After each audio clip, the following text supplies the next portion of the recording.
दोस्तों यह गां है जी गब्बन माशाल्लाह साफ़ सुथरी सोना तीसरा वारा सोना जी। इस बड़ी प्यारी गां है माशाल्लाह जी।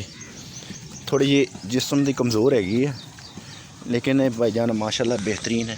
हवाना भी ठीक है तो माशाल्लाह जी हले तकरीबन 10 तो 15 दिन लैंदी है सून दे तकरीबन सून दे 10 तो 15 दिन लैंदी है। जिस भाई नूं चाहिदी होवे राबता कर लियो जी। 4.5 लाख रुपये डिमांड कर रहा बंदा लेकिन प्यार मुहब्बत हो जाएगी मेरे चैनल के थ्रू इंशाअल्लाह ताला तुहाडे जन प्यार मुहब्बत हो जाएगी इंशाअल्लाह ताला जी। तो देखो जी सारे पासों तुहानूं दिखाई जाती माशाअल्लाह जी।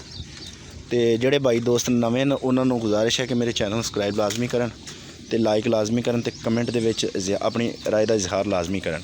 यह देखो जी थोड़ा जिहा मालिक ने सेवा घट की है जी तो थोड़ा जिहा जिस्म की कमज़ोर है जिसमें तुहानूं दिखा देने जी। यह चेक करो चेक कर रहे जी माशाअल्लाह।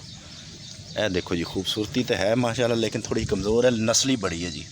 तो दुध माशाल्लाह जी ये 20 सेर जोड़ा ना दिहाड़ी का दिंदी रही है एक दिन का 20 सेर दिंदी रही है। तो मैं एक बार दोबारा रिपीट कराँगा जोड़े भाई मेरे नवे न उन्होंने वास्ते गुजारिश है भी वो मेरे चैनल में सबसक्राइब लाजमी करन लाइक लाजमी करन तो कमेंट दे विच अपना इजहार लाजमी करन। ये गां किन्ने दी लेनी चाहिए है दंद शंद मैं तुहानूं हर शै क्लीयर दिखा सकता जी। यह चेक करो जी ए दंद देख लो जी ये दंद माशाल्लाह ओके है सारे।